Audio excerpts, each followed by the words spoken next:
تفسیر القرآن آج کا سبق سورۃ الاعراف آیت نمبر 42 اور 43۔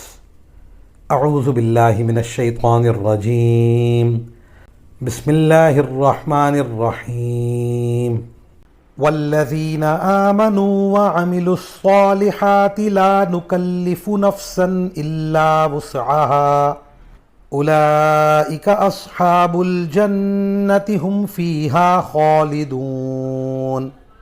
ونزعنا ما في صدورهم من غل تجري من تحتهم الأنهار وقالوا الحمد لله الذي هدانا لهذا وما كنا لنهتدي لولا أن هدانا الله لقد جاءت رسل ربنا بالحق وَنُودُوا أَن تِلْكُمُ الْجَنَّةُ أُورِثْتُمُوهَا بِمَا كُنْتُمْ تَعْمَلُونَ۔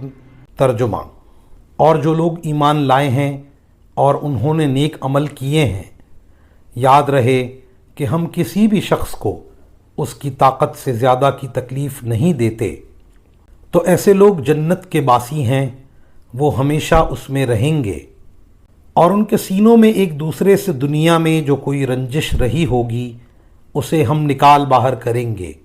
ان کے نیچے سے نہریں بہتی ہوں گی اور وہ کہیں گے تمام تر شکر اللہ کا ہے جس نے ہمیں اس منزل تک پہنچایا۔ اگر اللہ ہمیں نہ پہنچاتا تو ہم کبھی منزل تک نہ پہنچتے۔ ہمارے پروردگار کے پیغمبر واقعی ہمارے پاس بالکل سچی بات لے کر آئے تھے، اور ان سے پکار کر کہا جائے گا کہ لوگو، یہ ہے جنت، تم جو عمل کرتے رہے ہو اس کی بنا پر تمہیں اس کا وارث بنا دیا گیا ہے۔ ان آیات کی تفسیر میں مفسرین کرام فرماتے ہیں، نیک عمل کے ذکر کے ساتھ اللہ تعالیٰ نے یہ وضاحت فرما دی کہ نیک عمل کوئی ایسا مشکل کام نہیں ہے جو انسان کی طاقت سے باہر ہو، کیونکہ ہم نے کوئی حکم انسانوں کو ایسا نہیں دیا جو ان کی استطاعت میں نہ ہو۔ نیز اشارہ اس طرف بھی ہے کہ اگر کوئی شخص اپنی طاقت کی حد تک نیک عمل کرنے کی کوشش کر رہا ہو اور پھر بھی اس سے کوئی بھول چوک ہو جائے تو اللہ تعالیٰ اس پر گرفت نہیں فرماتے۔ چونکہ جنت ہر قسم کی تکلیف سے خالی ہوگی، اس لیے وہاں باہمی عداوت، کینے اور کدورت کا بھی گزر نہیں ہوگا، اور دنیا میں انسانوں کے درمیان جو رنجشیں رہی ہوں جنت میں اللہ تعالیٰ وہ بالکل دور فرما دیں گے، اور تمام جنتی محبت، دوستی اور بھائی چارے کے ماحول میں رہیں گے۔ وآخر دعوانا ان الحمد للہ رب العالمین۔